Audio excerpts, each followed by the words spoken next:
مقدس ترین کتاب، اگر تم نے اس کو ہلکا لیا ہے، یاد رکھنا کہ اللہ تعالی ایمان کو ہمارے سلب کر سکتا ہے۔ اس لیے کہ قرآن سے زیادہ عظمت اور مقدس والی کوئی کتاب دنیا کے اندر نہیں ہے۔ مسلمانوں نے قرآن چھوڑ دیا، سال سال بھر گزر جاتا ہے، لیکن مسلمان نوجوان کو، عورت کو، مرد کو قرآن پڑھنے کی توفیق نہیں ہوتی ہے۔ پورا سال گزر جاتا ہے، بچہ جوان ہو جاتا ہے، جوان بوڑھا ہو جاتا ہے، بوڑھا قبر کے اندر چلا جاتا ہے، لیکن قرآن پڑھ لے، قرآن کی تلاوت کر لے، قرآن کو کھول کر نہیں توفیق ہوتی ہے۔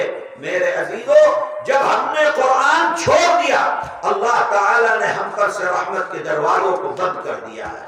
اے میرے بھائیو، قرآن کی تلاوت کیا کرو، روز قرآن پڑھا کرو، خود بھی پڑھو، اپنے بچوں کو پڑھاؤ، اپنے گھر کے اندر اپنی مہیلاؤں کو کہو کہ قرآن کی تلاوت کریں۔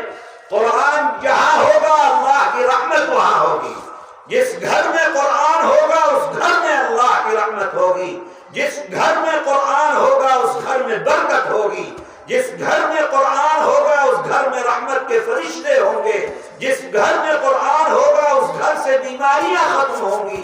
جس گھر کے اندر قرآن ہوگا اس گھر کے اندر سے اللہ کی خراب مخلوق بھاگے گی اور اللہ کی نیک مخلوق اس گھر کے اندر آئے گی۔ جس گھر میں قرآن ہوگا اس گھر کے اندر برکت ہوگی، اور جن گھروں میں قرآن نہیں پڑھا جائے گا، قرآن کی تلاوت نہیں ہوگی، قرآن کو نہیں دیکھیں گے، قرآن کو نہیں کھولیں گے، لپیٹ کر کاغذ کے اندر، کپڑے کے اندر اس کو داغ کر رکھ دیا جائے گا، اور پورے سال قرآن کی تلاوت کی توفیق گھروں کے اندر نہیں ہوگی، تو اس گھر کے اندر اللہ کی خراب مخلوق، شیطان، جنات ان گھروں کے اندر اپنا بسیرا بنائیں گے۔ اللہ کے نبی فرماتے ہیں جس گھر میں قرآن نہیں ہے اس گھر کے اندر بیماریاں ہوں گی۔ اللہ کے نبی کا فرمان، جس گھر میں قرآن نہیں ہے اس گھر کے اندر پیدا ہونے والی اولاد اپنے ماں باپ کی نافرمان ہوگی۔ کیوں؟ اس لیے کہ گھر کے اندر قرآن پڑھنے کا معمول نہیں ہے، تو اللہ کی رحمت اس گھر کے اندر نہیں آ رہی۔ اے میرے بھائیوں، اے مسلمانوں، میں آپ سے اپیل کرتا ہوں، 24 گھنٹے اللہ تعالیٰ نے آپ کی زندگی میں عطا فرمائے۔ 24 گھنٹوں کے اندر تم اپنا دنیا کا کام کرتے ہو، کھاتے بھی ہو، پیتے بھی ہو، سوتے بھی ہو، بزنس بھی کرتے ہو، بازار بھی جاتے ہو، گھر میں بھی رہتے ہو، آرام بھی کرتے ہو، رشتہ داروں کے ہاں بھی جاتے ہو، خوشی بھی کرتے ہو، غم بھی دیکھتے ہو، لیکن قرآن کے لیے تمہارے پاس وقت نہیں نکلتا ہے۔ اے میرے بھائیوں، میں آپ سے اپیل کرتا ہوں کہ اس 24 گھنٹے میں 5 منٹ صرف قرآن کے لیے خالی کر لو، صرف 5 منٹ۔ میں آپ سے کہتا ہوں کہ روزانہ پرتی دن قرآن کا ایک صفحہ، جس کو بنگلہ میں کہتے ہیں ایک پرشتہ قرآن کا، آپ روزانہ تلاوت کیجئے۔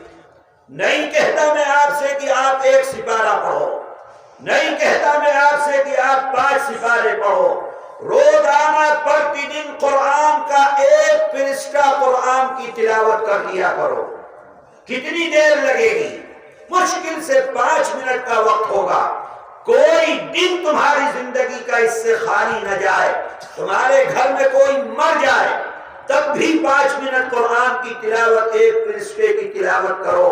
تمہارے گھر میں خوشی ہو، شادی ہو، تب بھی تم یہ 5 منٹ قرآن کو دو۔ تم بیمار ہو، اشست ہو، تب بھی یہ 5 منٹ قرآن کو دو اور ایک پرشتہ قرآن کی تلاوت کرو۔ اے میرے بھائیوں، اگر ہم نے آج سے اپنی زندگی کا یہ معمول بنا لیا کہ جب تک ہم مریں گے نہیں، جب تک ہماری سانس رہے گی، ہم روزانہ ایک پرشتہ قرآن کی تلاوت کریں گے، روزانہ تلاوت کریں گے، پرتی دن تلاوت کریں گے، کوئی دن بھی ہمارا نہیں چھوٹے گا۔ گا. تو یاد رکھنا اللہ کا یہ قرآن جس کو تم دنیا کے اندر صرف 5 منٹ روزانہ دو گے، اللہ کا یہ قرآن جب تک تم کو اللہ کی جنت میں نہیں پہنچا دے گا، یہ قرآن تمہارا ساتھ نہیں چھوڑے. جناب رسول اللہ صلی اللہ علیہ وسلم فرماتے ہیں کہ جو انسان اس دنیا میں قرآن کی تلاوت کرتا ہے، روز قرآن پڑھتا ہے، اللہ تعالیٰ کے یہاں کل پہنچا قیامت میں، گناہ کر کے دنیا سے گیا ہے، اللہ نے فیصلہ کر دیا کہ اس کو جہنم میں ڈال دو. جناب رسول اللہ صلی اللہ علیہ وسلم فرماتے ہیں کہ یہ قرآن اللہ کے عرش کے پائے کو پکڑ کر کھڑا ہو جائے گا.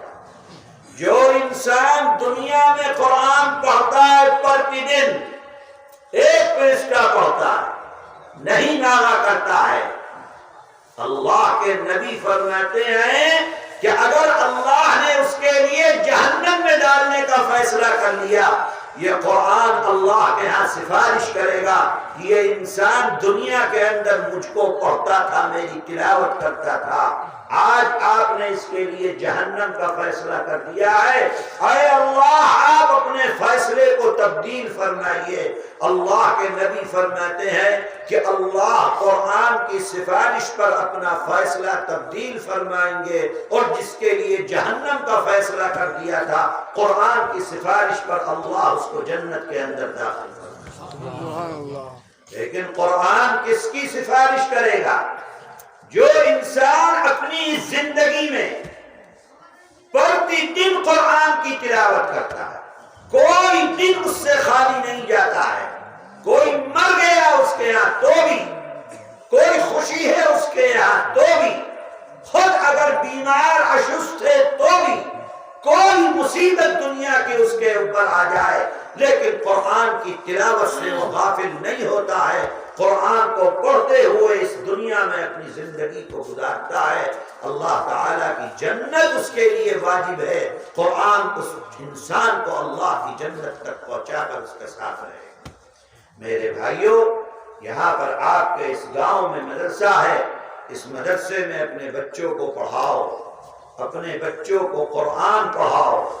قرآن پڑھیں گے، کل کو جب تم مر جاؤ گے تمہاری قبر پر جا کر فاتحہ پڑھیں گے. اور اگر تم نے دنیا سکھلائی، اسکول پڑھایا، اسکول پڑھا کر ان کو بڑا انجینئر اور بڑا تم نے آدمی بنا دیا، ہو سکتا ہے کہ وہ روپیہ اور پیسہ بہت لے کر آئے، لیکن جب تم مرو گے تمہاری قبر پر جا کر فاتحہ بھی پڑھنے کی اس کو توفیق نہیں ہوگی. اے میرے بھائیوں، ہر مسلمان آپ پر آپ کے مدرسے کے 3 حق ہیں. اگر آپ ان 3 حق کو ادا کرتے ہو تو آپ امانت کو مدرسے کی ادا کرنے والے ہو. 3 حق آپ پر کیا ہیں؟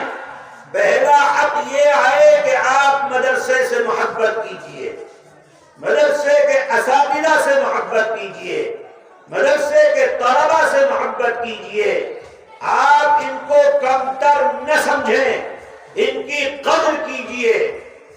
ان کے آگے اللہ کے نبی کا فرمان ہے، ان قرآن پڑھنے والوں کے آگے فرشتے اپنا پر بچھاتے ہیں، فرشتے ان کی قدر و منزلت کو جانتے ہیں. اے لوگوں، ان مدرسوں کے اندر پڑھنے والے لوگوں سے، پڑھانے والے اساتذہ سے محبت کرو، عزت کرو، عظمت کرو ان کی، اس لیے کہ قرآن کے پڑھنے اور پڑھانے والے ہیں. یہ پہلا حق ہے آپ کے اوپر. دوسرا حق آپ پر مدرسے کا ہے کہ آپ مدرسے کی ضرورت کو پورا کیجئے، مدرسے کے اندر دان کیجئے، مدرسے کے اندر پیسہ دیجئے، روپیہ دیجئے، طلبہ کے کھانے کے لیے دیجئے، اساتذہ کی تنخواہ کے لیے دیجئے. جو بھی مدرسے کی ضرورت ہو اس مدرسے کے اندر پیسہ دینا یہ آپ پر حق ہے مدرسے کا. اگر آپ کے پاس ہے اور آپ نہیں دیتے تو آپ مدرسے کا حق مارتے ہو. اس لیے میرے بھائیوں، اللہ نے جو کچھ آپ کو دیا ہے جتنا روپیہ اور پیسہ آپ کو دیا ہے اس میں آپ مدرسے کے لیے خرچ کیجئے۔ جو انسان اللہ کے لیے اپنا پیسہ خرچ کرتا ہے، اللہ تعالیٰ قرآن میں فرماتا اعدت للمتقین الذین ينفقون فی السراء والضراء، کہ اللہ نے جنت کو متقیوں کے لیے بنایا ہے، اور متقیوں کی صفت قرآن بیان فرماتا ہے الذین ينفقون فی السراء والضراء، کہ وہ ہیں متقی جو خرچ کرتے ہیں اپنا پیسہ اللہ کے لیے، جب ان کے پاس دولت ہوتی ہے تو بھی خرچ کرتے ہیں، اور اللہ اگر ان سے دولت کو لے لیتا ہے، غریب ہو جاتے ہیں تو بھی اللہ کی راہ میں اپنا پیسہ خرچ کرتے ہیں۔ متقی وہ ہے کہ جب وہ تندرست رہتے ہیں تو بھی اپنا پیسہ خرچ کرتے ہیں، جب وہ بیمار ہوتے ہیں تو بھی اپنا پیسہ خرچ کرتے ہیں۔ متقی وہ ہیں جب خوشی ہوتی ہے خوشی میں بھی اپنا پیسہ خرچ کرتے ہیں، جب غم ہوتا ہے غم میں بھی اپنا پیسہ خرچ کرتے ہیں۔ تو جو آدمی اپنا روپیہ پیسہ اللہ پر، اللہ کے دین پر خرچ کرتا ہے، قرآن کہتا ہے کہ وہ متقی ہے جس کے لیے اللہ نے اپنی جنت کو تیار کیا ہوا ہے۔ تو میرے بھائیوں، آپ پر دوسرا حق مدرسے کا یہ ہے کہ آپ مدرسے کی ضرورت کو پورا کیجئے، مدرسے کی امداد کیجئے۔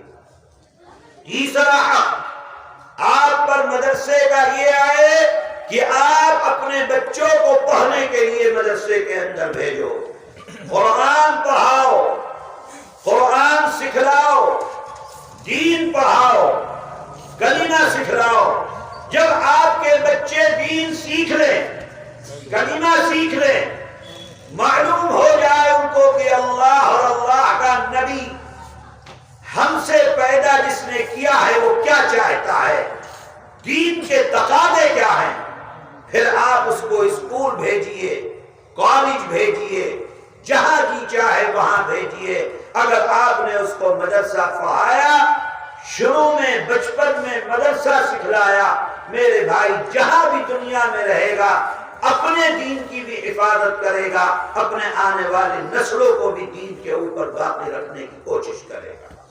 اور اگر آپ نے صرف دنیا سکھلائی، دین نہیں سکھلایا، تو میرے بھائی اپنے ایمان کی اس کا کیا ہوگا اور آنے والی نسلوں کے ایمان کا کیا ہوگا۔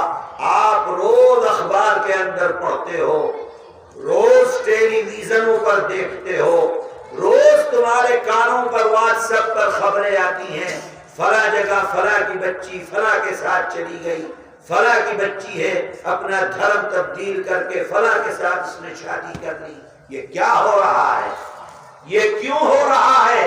یہ اس لیے ہے کہ آپ نے اس کو دین نہیں سکھلایا، آپ نے اس بچی کو لیا اسکول کے حوالے کر دیا، کالج کے حوالے کر دیا، جہاں پر مخلوط تعلیم ہے، جہاں پر سب ایک دوسرے کے ساتھ مل کر دین آپ نے اس کو نہیں دیا ہے۔ اس کا نتیجہ آج سامنے یہ آ رہا ہے کہ اس کے ہاں ایمان کی، اس کے یہاں اسلام کی، اس کے یہاں اپنے مذہب کی کوئی حیثیت باقی نہیں رہ گئی۔ اس لیے میرے بھائیوں اس کی طرف توجہ کرو۔ آج پورے ملک میں یہ وبا عام ہے، ہر جگہ پر یہ دیکھا جا رہا ہے کہ آپ کے لڑکے اور آپ کی لڑکیاں اپنا مذہب اور دین چھوڑ کر دوسرے مذہب اور دین میں جا رہے ہیں۔ اس کی بنیاد یہ ہے کہ آپ قرآن نہیں سکھلاتے ہو، آپ دین نہیں سکھلاتے ہو۔ ٹھیک ہے آپ اس کو اسکول بھیجتے ہو، جب آپ کا بچہ اسکول سے واپس آئے اس وقت اس کو مدرسے لے کر آؤ۔ اسکول صبح کا ہے تو شام کو مدرسے کے اندر لے کر آؤ، اسکول شام کا ہے تو صبح اس کو مدرسے کے اندر لے کر جاؤ، تاکہ وہ دین پڑھے، دین سیکھے،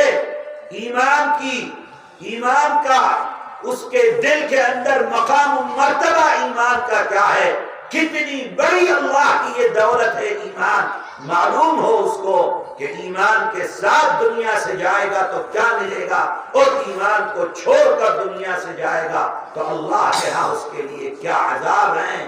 یہ کیسے معلوم ہوگا؟ مدرسوں کے اندر بھیجو، اسکول جانے والوں کو بھی مدرسے بھیجو، اسکول پڑھنے والوں کو مدرسے بھیجو، کالج کے اندر پڑھنے والوں کو مدرسے بھیجو۔ اے میرے بھائیوں، اگر مدرسے کو چھوڑ دیا، نہیں سکھلایا، نہیں پڑھایا، تو آج جو صورتحال ہے اس ملک کی، کل کو اس سے زیادہ خراب صورتحال پیدا ہوگی۔ اس لیے اپنے مذہب کو، اپنے دین کو، اپنے قرآن کو، اپنے نبی کو، نبی کی تعلیمات کو کبھی بھی ہلکا نہیں سمجھنا چاہیے۔ اپنے بچوں کو سکھلانا چاہیے، اپنے بچوں کو دین کی تعلیم دینی۔ ہم آپ سے یہ بالکل نہیں کہتے کہ آپ صرف دین پڑھاؤ، دنیا کی تعلیم مت دو، دنیا کی تعلیم بھی دو، لیکن دین کے ساتھ دنیا کی تعلیم دو۔ اسکول جاتا ہے، مدرسے کی تعلیم اس کو دو، پہلے مدرسہ پڑھاؤ، پھر اسکول کے اندر بھیجو، تاکہ اللہ اور اللہ کے نبی کی پہچان ہو۔ میرے بھائیوں، یہاں پر اس بستی کے اندر یہ مدرسہ قائم ہے، اللہ تعالیٰ کا فضل اور اس کا شکر ہے۔ مدرسے کی قدر کیجئے، اپنے بچوں کو پڑھنے کے لیے مدرسے کے اندر بھیجئے۔ اس مدرسے کو قائم کرنے میں حاجی عزت علی اور ان کی اولادوں کا بڑا تعاون ہے۔ اللہ تعالیٰ ان کے اس خدمات کو قبول فرمائے اور ان کے لیے ذخیرہ آخرت بنائے۔ حاجی عزت علی کو اللہ تعالیٰ ہر طریقے سے عافیت اور خیر کی زندگی عطا فرمائے، شر اور فتنے سے ان کی حفاظت فرمائے۔